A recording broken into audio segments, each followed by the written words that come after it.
Welcome to Frankie's Finds, where we discuss films that we think are cool. And today we're talking about the final, I believe, Mission Impossible film. Final Reckoning, right? Yeah, I think it's the Final Reckoning. I don't think it's the final Reckoning, but we'll talk about that. We'll talk about it. I'm here. I'm joined by someone I found on the street, apparently. Like a stray cat. A stray dog, because you are Freddie's roommate, Justin Jordan. Welcome. Wow, thank you so much for having me. Where do I look? There we go. Wait, no, there we go. You're on camera. Justin is a social media extraordinaire, I want to say. You are way too nice, but thank you. I love your videos. They're super cool. You have incredible transitions. And then on top of that, you give really good commentary. Thank you. You're welcome. You're welcome. And you never back down either. I really like Here's that. the thing. I have never let anything go in my life ever. Really? I am notorious for holding grudges, and I will not let anything go. I still know people that wronged me in second grade. I love that. Me too. But you're incredibly kind. So then when you're reading people, it feels like it always feels like they're in the wrong because you're like, hey, basically, fuck you. I would never say that. You say it in nice guy terms. You know what I mean? Right. But I love it. Thank you. I appreciate that. We both got to see Mission Impossible. Yes. You invited me to the premiere. Thank you. What a interesting experience. I've never been to a movie premiere before. Yes. So everything was very new, and I have so many thoughts. We all had to talk about the premiere itself. Yeah. I was like, oh, it's like this? Yeah. Oh, okay. Yeah. Like, it felt like I breached another wall in like this like social media influencer life. Yeah. Like, oh, I got to see behind the curtain. And essentially you have. Like, once you get invited to one premiere, now you just on the list. Fingers crossed. Welcome. And it is. It's definitely way more, I don't know, corporate than I anticipated it to be like. Like, it feels like you're going to a corporate luncheon and you get to see a movie at the end. Right. You know what I mean? But you looked really cool. Oh, thank you. All that to say, we saw Mission Impossible. That has nothing to do with Mission Impossible. And this was the final film. And it was an homage, I feel like, to all the films. You've seen all the other films, right? Yes. And you did too, yeah? Yeah, I binged them all this year. This time. Like, I feel like I missed the cultural moment, you know what I mean? Because like Marvel is like a whole thing. And I finally got to sit down and like watch. And as I was watching, I told you this earlier, it felt like I find it like another wave of movies have unlocked in my brain. Yes. Because now I get to see everything that has referenced Mission Impossible for the last, 30 years? Yeah. Like Tom Cruise's literal fingerprints are in like the fabric of movie making. Call his fingerprints little. Yeah, you know what I mean? Like, it's like ingrained in a way that I didn't realize until I watched all of Mission Impossible. And that's why he's respected so much. One, he loves and respects films. And honestly, the Mission Impossible series is the reason why we didn't have a big gap in content after the pandemic, because he set the standards on like how to safely film and stuff like that. And overall, he's really good at that. You know what I mean? And he really respects cinema. And that's why he's like really advocating for Sinners right now. They even mentioned it at the premiere when he was talking. I was surprised. Like, are we going to get a crossover? He loves Sinners. And I think there was a time that he may have been a little bit worried about like where cinema is going. Where cinema's going. And then he realized like he saw Sinners and he was like, oh shit, this is great. You know, we're doing well. I think the most bittersweet moment in the intro that I felt was, you know, he gets his message and I was watching it. I was like, this is the last time we'll hear this message with self-destruct. This message will self-destruct in 5 seconds. I don't. Wait, are we spoiling the movie? Oh, yeah. Well, let's go. This is a spoiler review. I'll put it in the title, obviously, but this is a full spoiler review. So, yeah, we're going to talk about the full film. Okay. And either way, that's not quite a spoiler. But yes, this is supposed to be, because it's the final reckoning. It's supposed to be the last. This is not the last one. You don't think? The man is 63. He still got it. He still got it. He's still... If it was the last one, I think he would have, quote unquote, perished at the end. Nah. You think he would? If it was truly the last time, he will always. I think he will always leave the door open to come back if he can come back. Right. I see what you're saying. So the fact that he survived is like it's leaving the door open because it wasn't even an ambiguous death, right? He could have went that route and could have been lived. Like, even with the way that it ended with that whole plane scene or whatever, we could have just not seen it, saw that he finished it and not known that the second parachute exploded, right? Also, he has a whole new team too. Like, he has new members on the team. They're still going to continue to do like this thing. Like, there are so many things that were wrapped up in this, but there are some things to be built out. I think this is the end of the Christopher McQuarrie era. Not that he won't direct again, but like this that theme. Poor man. What? Poor man. What? He's a millionaire. He's a millionaire, obviously. He's living his dreams out. But I'm watching what he's doing to his body. And I'm like, I feel like I'm watching Batman in real time. Like, you're destroying your body for this art and like for something that you truly believe in. But like watching him in real life, knowing in real life he was hanging off of a plane and you see it, his cheeks are flapping. Right. And I'm like, this can't be good for a 63-year-old man to be doing. So let's get into the film. And before we really start to break it down, I want to first hear your initial thoughts of the film. What did you think of it? I think that this is a film that I'm trying to think of a nice way to say that. I think I don't think there are times in the theater when I was watching this, I was like, I don't think they trust us as an audience. And I don't think, I was worried that this film doesn't trust its audience. Okay. If that makes any sense. Yeah. We'll talk about like the minute details of the entire film, but like there are flashbacks in this where we see the exact same flashback 3 to 4 times. Yes. And like, I appreciate it, but like maybe it's because all of this is like fresh in my mind because I just watched all of these films for the first time this year. Yeah. But like, it got to the point where I was like, I wonder in the edit, they're like, oh, we need one more reminder about this thing from the previous thing. Oh, we need one more reminder about this one.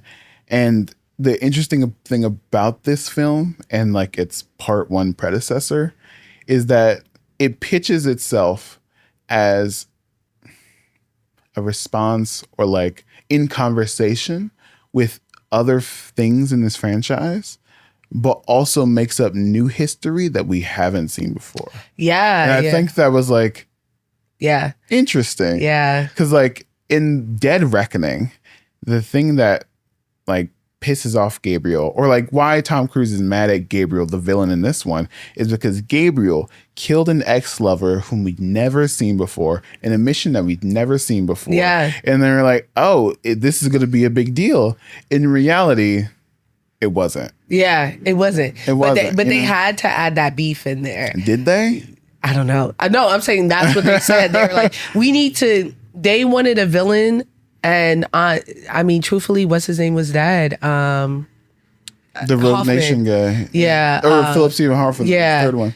So, I mean, they wanted to pull someone from before and kind of have that like callback from like the earlier films. Mm-hmm. And they were like, how do we do this without? Because I think that should have been Philip Seymour Hoffman personally, right? The story of the rabbit's foot and stuff like that and whatever.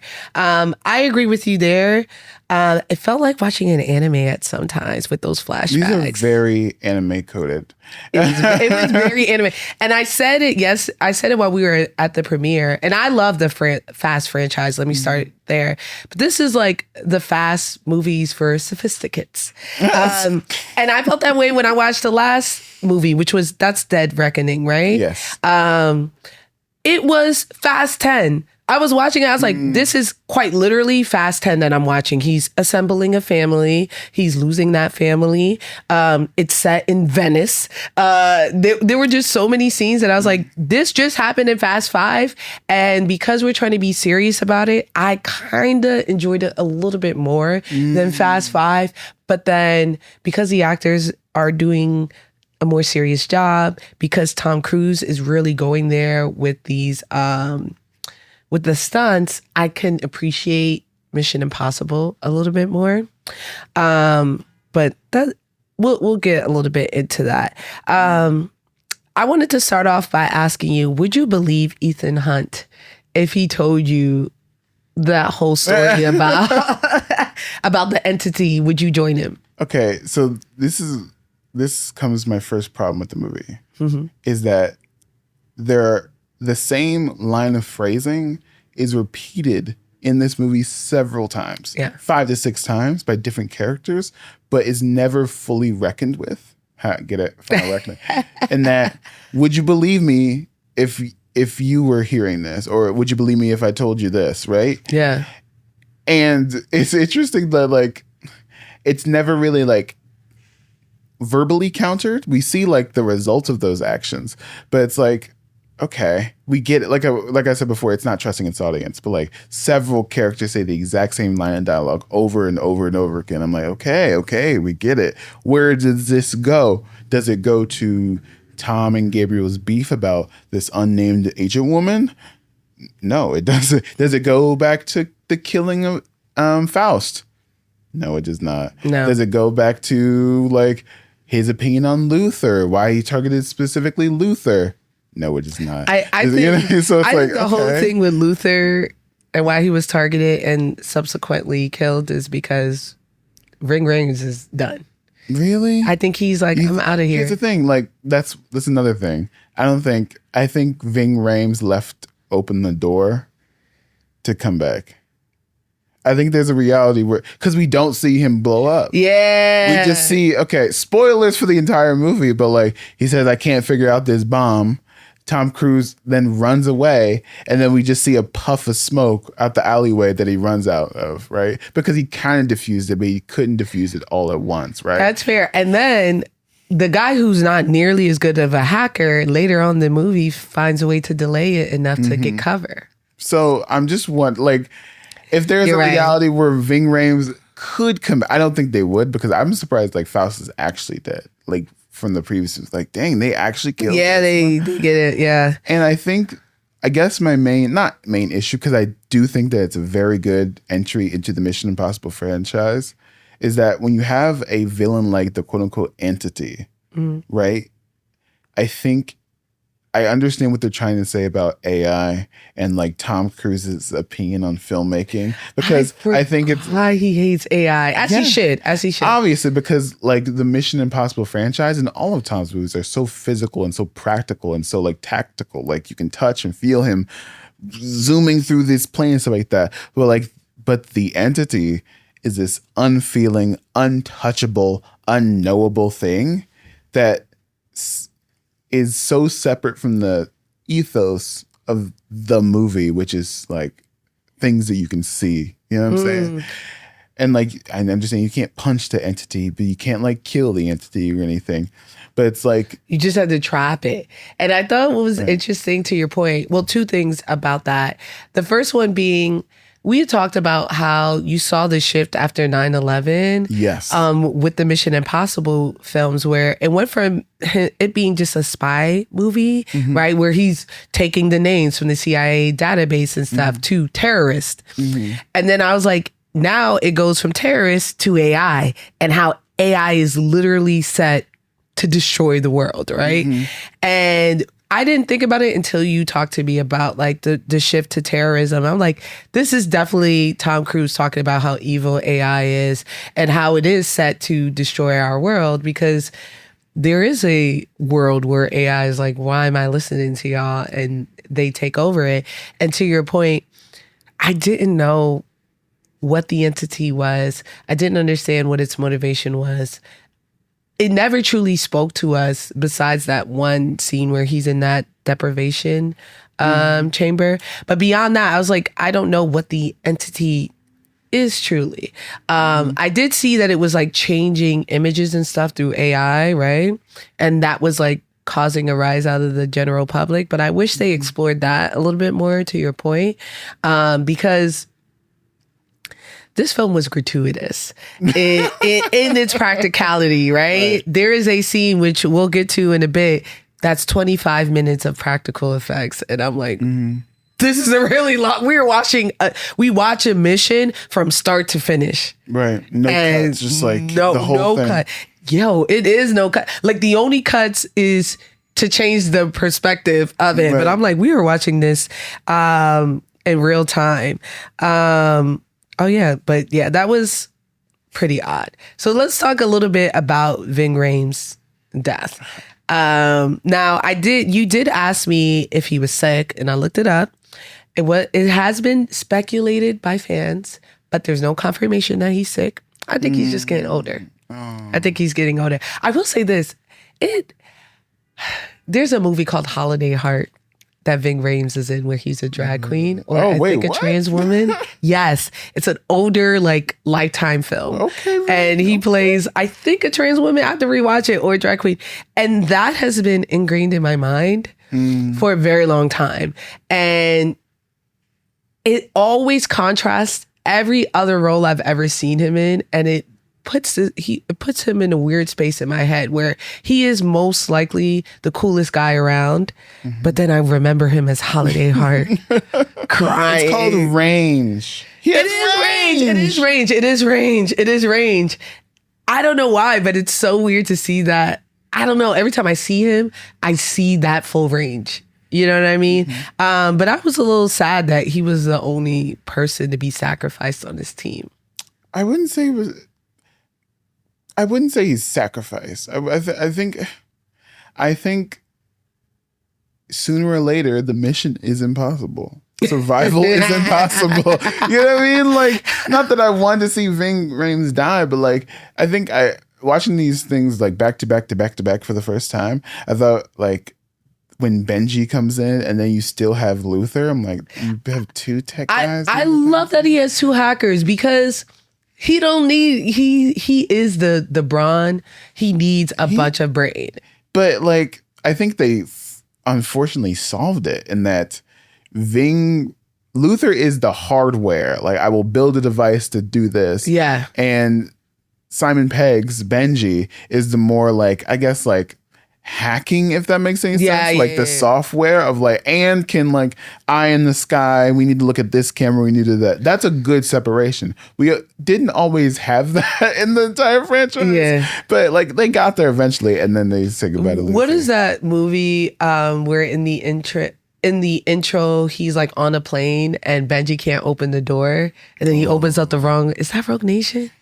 I think it's where he's like hanging off the side of the plane, and he's like, "Benji, open the door!" Come on, Benji. Benji, open that door! The whole time I was watching it, I was like, Luther would have had that door open by now. And then Benji opens up the wrong door. So when he does open up the right door, Tom Cruise comes out and almost flies out the back and hits his head. It's a whole thing. But yeah. I did love how calm he was defusing that bomb when he was talking to. Yeah. He was like, "Hey man, sooner or later, like the mission wasn't possible." And like that's why I realized like this is the end of the era, is when Luther died. Yeah. That was the true end of the era of like, oh, we're gonna move to these newer people. Yeah. The newer people aren't even that young though. That's the thing about these like franchise, like this specific franchise, is because there are whole characters that are introduced and we never see them again. We haven't seen Paula Patton. I know. And you know what's so crazy? I was wondering this while I watched the death of Luther. I was like, how many friends and like true associates does Ethan Hunt actually have? Luther was his true friend. He's the only one I've seen hanging with outside of a mission, you know, where they show him like he like on a cruise, not a cruise, but they chilling, you know. Luther got on his little Hawaiian shirt inside his hat. I feel like Benji is close. But to your point, I was like watching him with Haley Atlee and Grace. Her name is Grace. And I'm like, they're having this romantic, like, will they, won't they? But then I realized, I'm like, this romantic feeling, this chemistry we're feeling is because their lives and the world is on the line. And in the end, they end up parting ways. Right. And it's clear even before they part ways. Think they part ways in this movie? First of all, they link up in the middle of that square. She passes him the entity and she leaves. I didn't take that as her like leaving his life. No, they're all a part of the team now. But they all left. Like, I think they're like the Z fighters. You ever seen Dragon Ball Z? Oh yeah, they assemble. They assemble. But you know, like he's not inviting her to a birthday party. What? No, I think it's the opposite. I took that final scene in this movie as like, we're IMF, right? This is like on to the next mission, right? Oh, interesting. Because why would you all just meet in a town square just to nod at each other and then walk away? Say, okay. For us to say goodbye to the franchise. That's the thing. I don't think this is the end. I don't. You saying that. Because if it's the end, IMF would be over. The whole organization would be, because they've been trying to like disassemble IMF and be like, I think there was this one moment where like Jeremy Renner is talking to that one guy. Yes, that movie. Yeah, and he's like, what is the point of the impossible mission for us? You guys don't follow the rules. You guys barely do this, that, and the other. And then Jeremy Renner's like, it's because we trust Ethan Hunt to do the impossible. Whatever the fuck he says. Crazy? I love that. And especially in this movie, they make it seem like Ethan Hunt is the only man. He's superhuman. And that's what I mean by the Fast franchise, that now we're starting to bleed into, fantasy. Ethan Hunt is not a man. He's a little bit more than a man, right? And we see that in that 25-minute scene where his body is not crushed by the weight of being over 500 feet underwater with no equipment. I think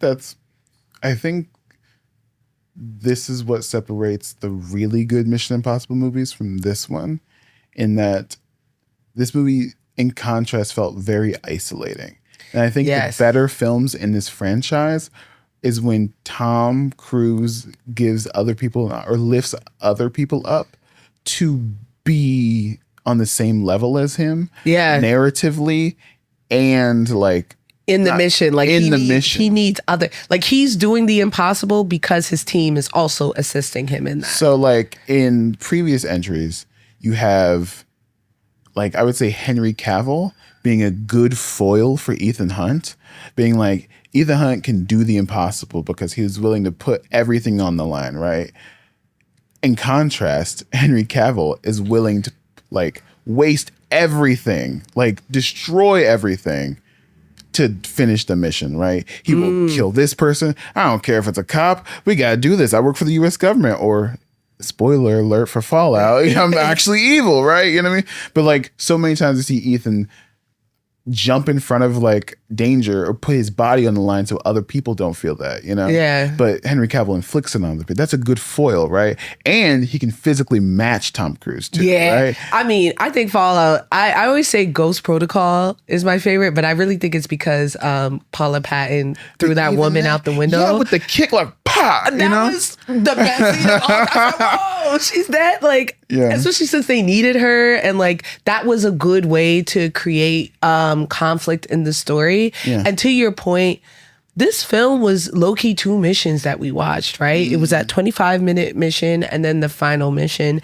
And all the time, that whole time, or most of the time, he's by himself. He's by himself. And so like the other team is doing something to like achieve the mission, but it's harder to like square that circle in my mind of like, he's like in a completely different area of the movie, right?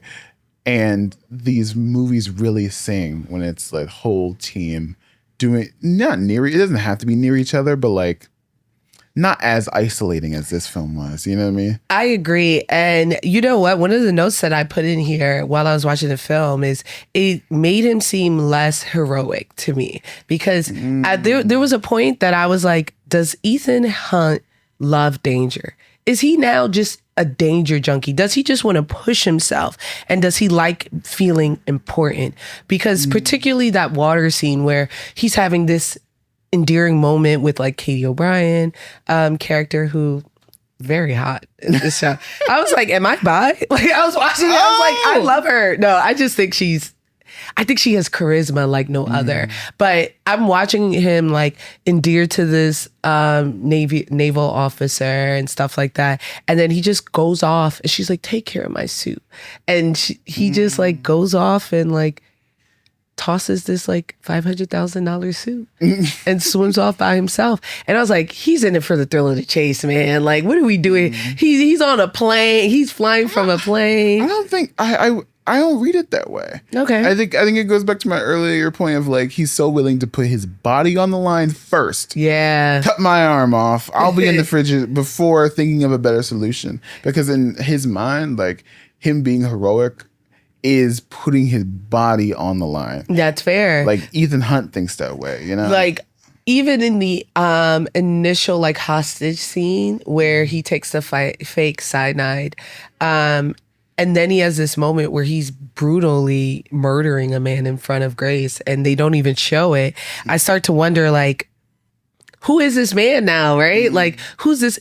Not saying he's never been brutal, but I don't recall the scene where he brutally murders someone so like violently that they're not showing it and that someone's shocked to see it.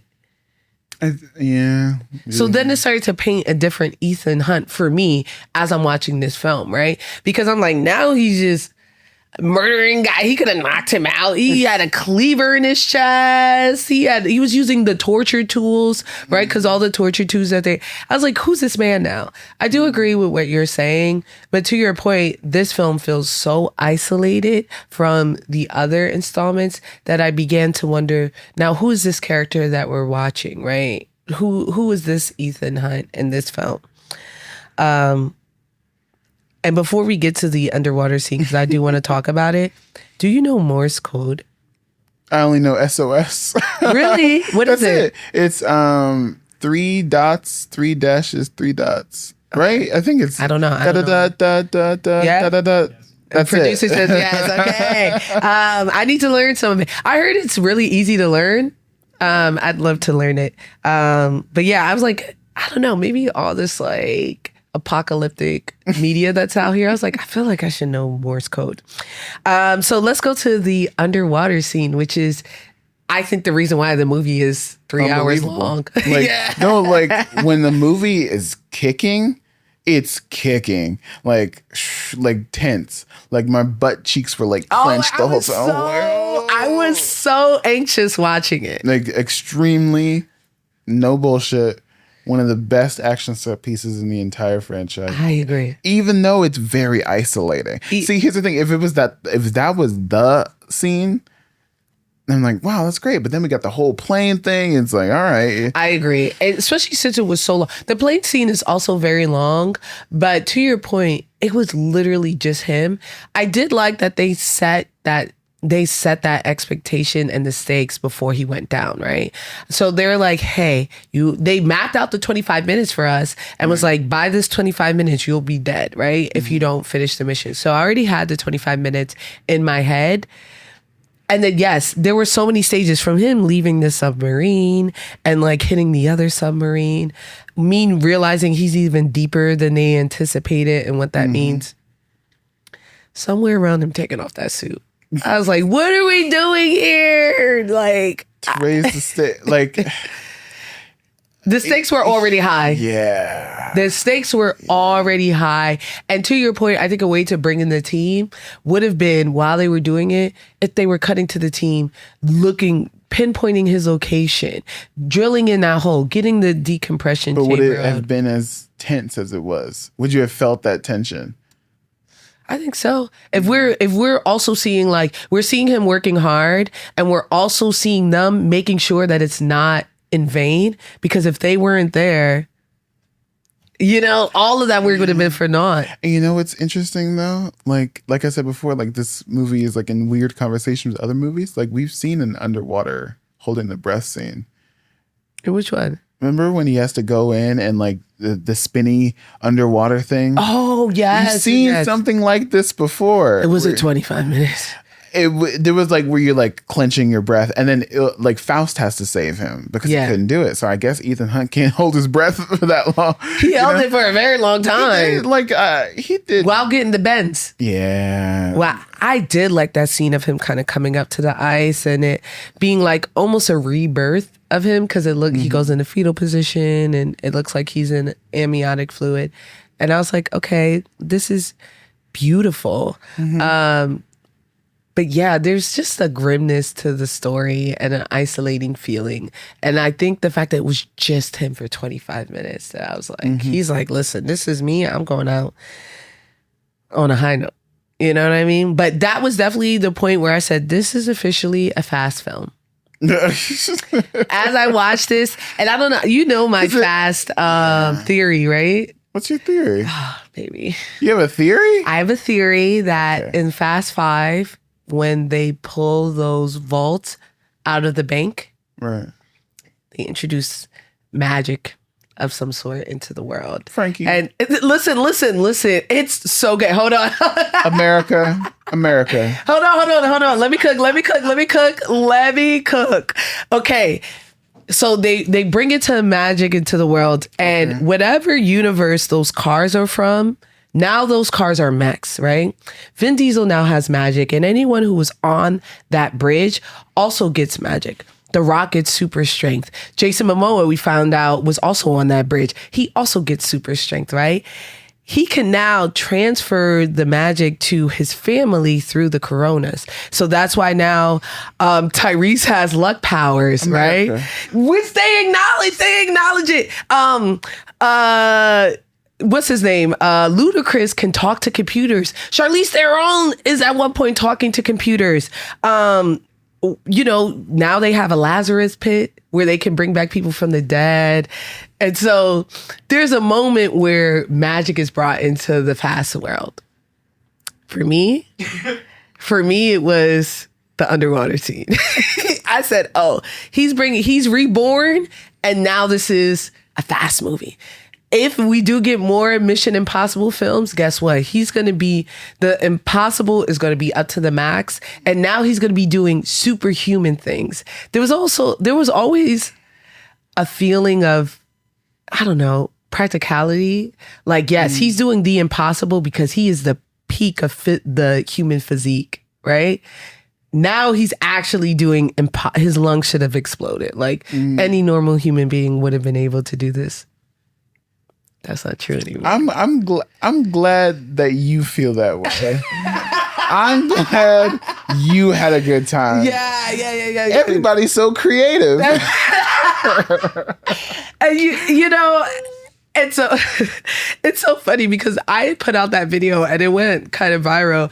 And my friend, Destructo Jugo, was like, listen, I think that you get bullied a lot for really reasonable takes and really meaningful analysis. He was like, this is something you should be bullied about. And the overwhelming support I got for those theories is insane. Everyone was like, Frankie, this makes sense.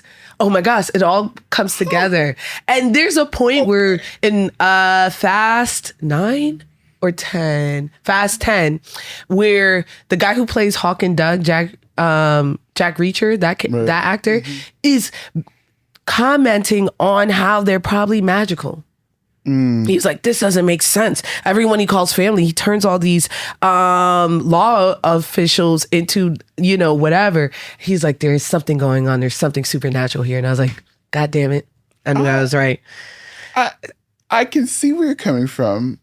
I would use the word mythical instead of magical. Mythical. Okay. In the same way we talk about like stories like the Odyssey and like some biblical stories, and that like, do I think that like Odysseus literally saw sirens in like the sea? You know what I mean? I don't think that literally what happened.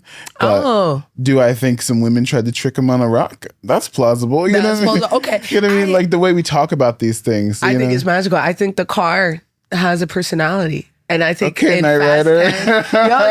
Fast 10, they do a huge hullabaloo on how he loses his car. It's his Empire Strikes Back moment, right? His team blows up. I'm sure they're coming back. He loses his car. He loses his brother. It's just him and his son. And I was like, now what does he do? The magic is gone. You know? Now he's just a regular man again. Sure. You know what I'm saying? We're going to see it in the next 2 installments that they purchase for the new films. But let's talk about the final act. This is my thing about the villain. For me, he felt really cartoony at times for stakes that were really high, right? We were talking about total world annihilation. And he was out here being petty. It's really weird. I think that was not a good thing, but like that's what makes other Mission Impossible sing. That kernel of like, we all want to end the world, but like this guy killed my wife. I think that's what grounds it. I really enjoy it. But this guy, he killed Luther. You know what I mean? Like, I know we care about the nukes, but Luther and Faust and the unnamed woman who we don't know about, right? Like, I like that. Okay, I can understand where you're coming from, though. You know? Yeah, no, that's actually really fun. Because he was like, there was a point where I think he's literally saying, na na na na na na. And I was like, and Ethan Hunt like breaks his arm on it. And it's like a brutal scene. But I thought it was a little funny because I was like, yeah, because you out here playing around with a nuke in your hand, with all the nukes in your hand.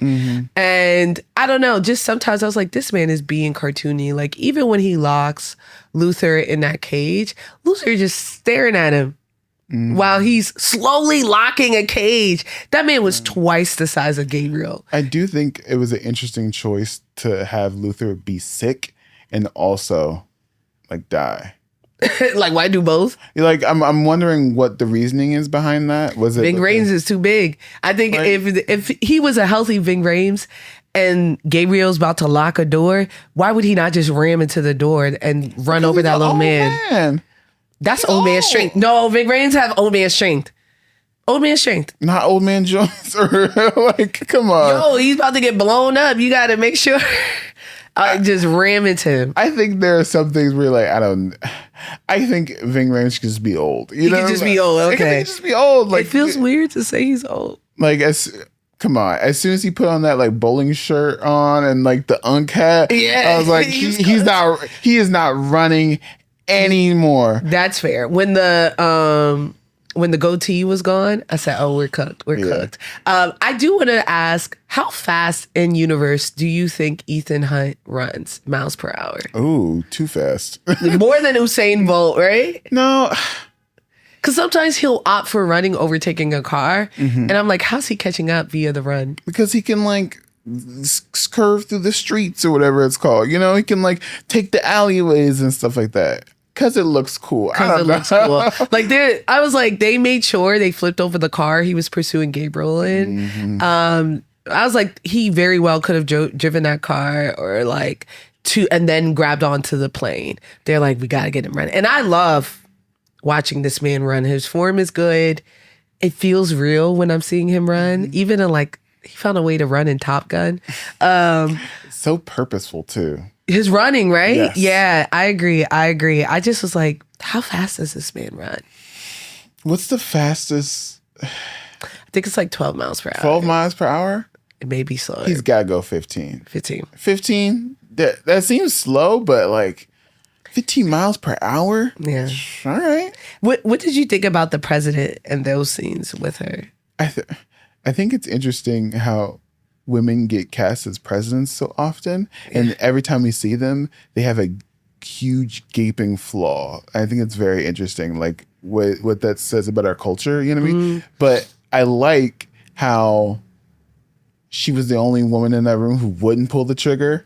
I was like, ooh, I want that in a leader. You know, to have restraint. You know what I mean? There was one guy backing her up though. He was like, yeah, let's fucking go. He was like, nah, I support her. And then I started thinking about, but when there are trials later because she inevitably will be put on trial for not pulling the trigger, he gonna be gone.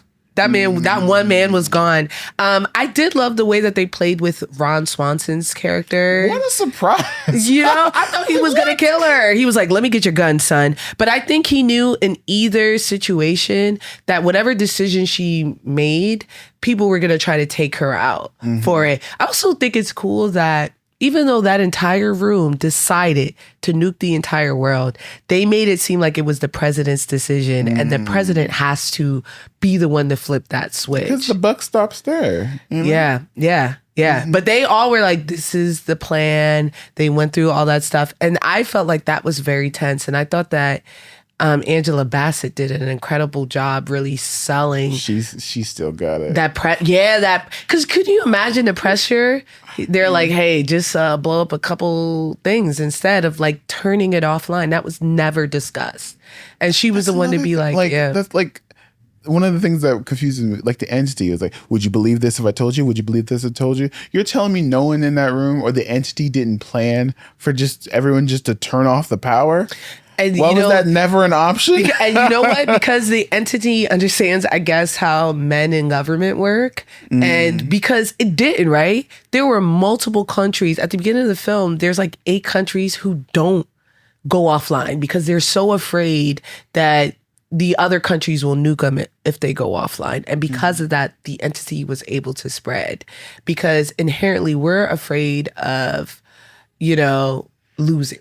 And so they were like, truthfully, America would not be the one to go offline. I'm not going to hold you. Wow. No. You think we'd be the ones?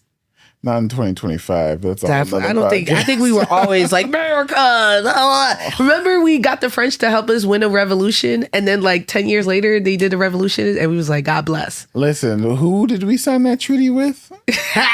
The guy that's in like his head chopped off? Yeah. That guy? Yeah, we said God bless. Let it settle and then figure it out. Enjoy that.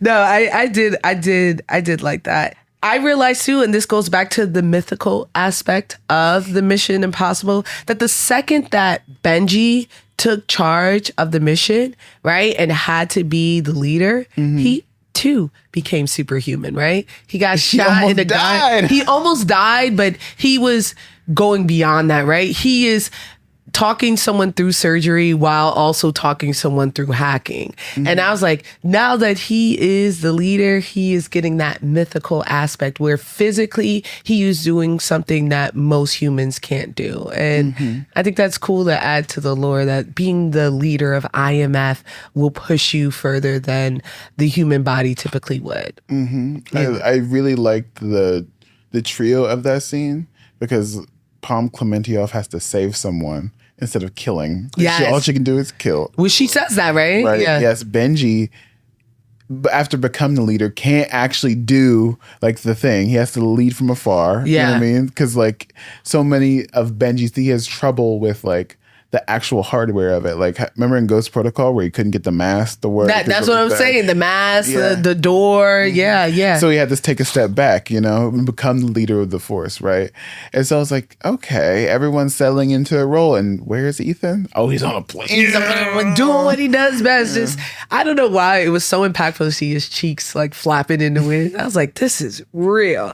I also love Grace grabbing the entity at the right time. It was because I was like the pressure of that, but also like they shot it really well where she did it in a quick second. I was like, yeah, she's good. She's good. And I love that they put that trust in her. I have some fun things to ask about just the franchise itself because the movie is good, but the movie is just the movie. Do you like action? I don't think I do like action heavy. movies. I asked you this question yesterday and I'd love to bring this back up, but who do you like more, James Bond or Ethan Hunt? Like more? Who do you think is cooler? Let's start there. Who's cooler? James Bond is cooler. Really? Than Ethan Hunt? Yes. Because Ethan Hunt's more of a blunt instrument. That you beat. I feel like it's a perfect reflection of American core versus British core, right? Because they're essentially the same character. I wish you seen the Daniel Craig versions of James Bond because he still is suave. He still wears a suit. He's still British, but he is closer to I think he's influenced by Ethan Hunt. Like he's way more physical. There's a lot of times he takes off that suit and, those are the two big, he's way more brash, but, I feel like Ethan Hunt is like red, white, and blue, baby. Like bald eagles, like all around him. And I feel like, James Bond is a Kingsman. And you brought up something very interesting. You and Alex was talking about how like Black people don't resonate with James Bond. And I never considered that. I've always been into James Bond feel. I always thought he was cool, but I think that's also because my family were Caribbean and they also are really obsessed with the British. You know what I mean? So maybe that's a piece of it. But I personally always liked the Mission Impossible movies just a little bit more. Wow. Okay. They're very cool. I like the stunts better. I think they're cooler. I think the action scenes are cooler. Because James Bond isn't about the stunts. It's to me, like, I think one of the allures of James Bond is that he can do this and still have the veneer of like coolness and respectability. You know what I mean? Like, yeah, like which is very British. And my suit doesn't like have anything on it. Like, I can do it all, but like Ethan just throws his body constantly at every single problem. I love that. But you know? to your point, that's very British. We're dignified when you do it. You know what I mean? Back to I don't know why the Revolutionary War is coming up so many times. But that was another reason why we cooked them, right? Because they coming in their nice little red coats, they chilling. We was in trees jumping on them. We was getting guerrilla tactics. They was not ready for. They was like, oh, yeah, Americans is lit over here. We gotta go. And I really felt that with the two of them. What was your favorite Mission Impossible film? My favorite? And now that I've seen them all, I think number one might be Fallout. Oh, wow. I think Mission Impossible is one of those very rare franchise, if we bar this last one, where it continually got better. It did get better. Which every film, like, not saying, and I think the whole franchise is pretty good, but to your point, Fallout is my top three for sure.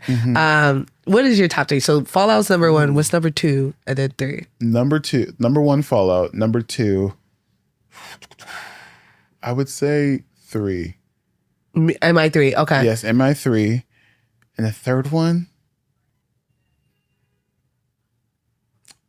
gosh,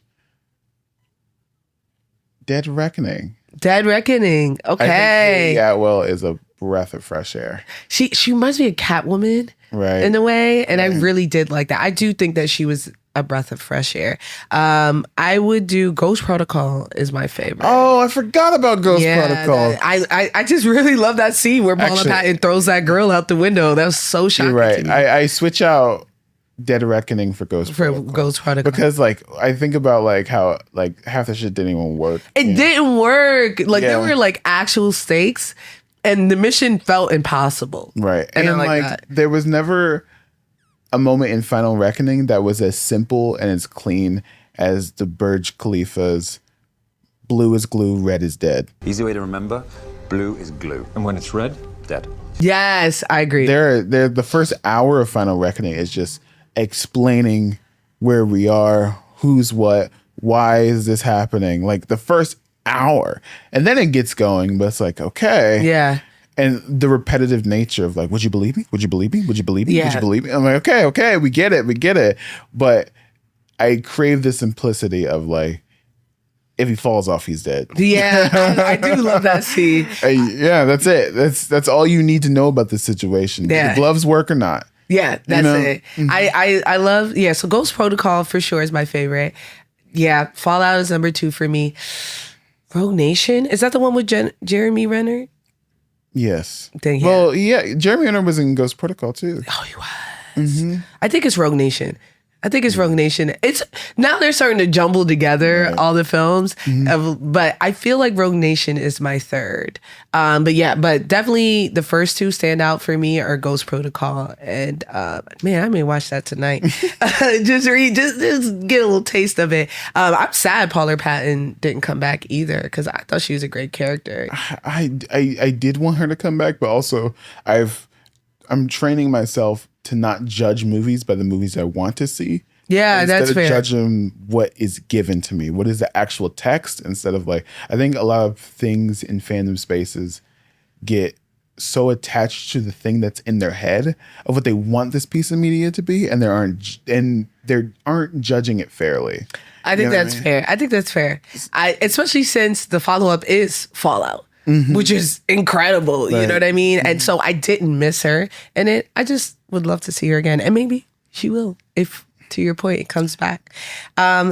Name your top three moments in the Mission Impossible? Like favorite stunts In this in the movie or franchise? the franchise? Burj Khalifa, the tower. The tower. That might be number one. Number two, Henry Reload. That's woo!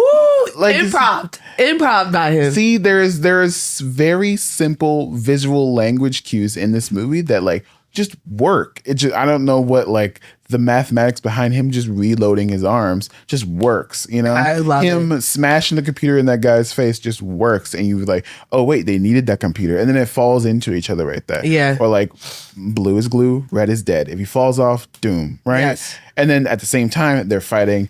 Paula Patton's doing the kick, stuff like that. Simple is better. Yes. But in this film, it's like, he has to go down. He has to get in.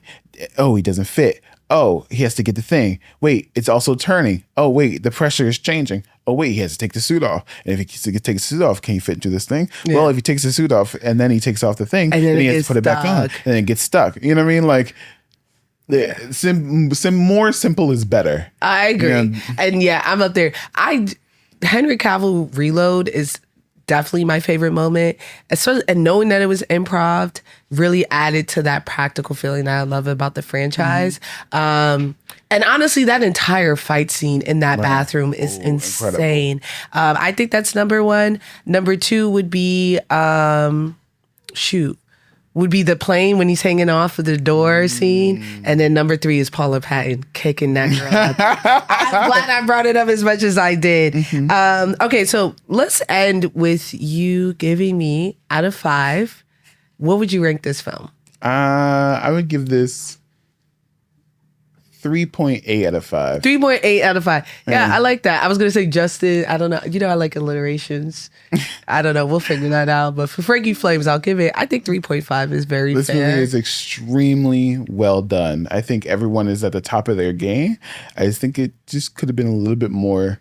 Could have been a little less. Less is more. Yes. That's the message. Less is more. Less is And more. the best parts of this franchise is when they have very simple strategies and concepts, and then they go above and beyond that. Yes. As opposed to like, let's cram every problem that could go wrong and then see what happens. You know what I mean? Less is more. So that's all we have for today. This was incredible. Thanks for having me. Of This is course. so fun. Please tell everyone where they can find you. You can find me wherever toys are sold. That's on TikTok, Twitter, Instagram, Blue Sky, all that stuff, at Freddy's Roommate. Amazing. You can find me, of course, at Fantastic Frankie, FRANKEY, everywhere the toys are sold. Thank you so much for joining. It's nice. Thank you, Justin, for joining us. And thank you guys for joining us. I think it's worth the watch. You know, you got to finish the story. You got to see through.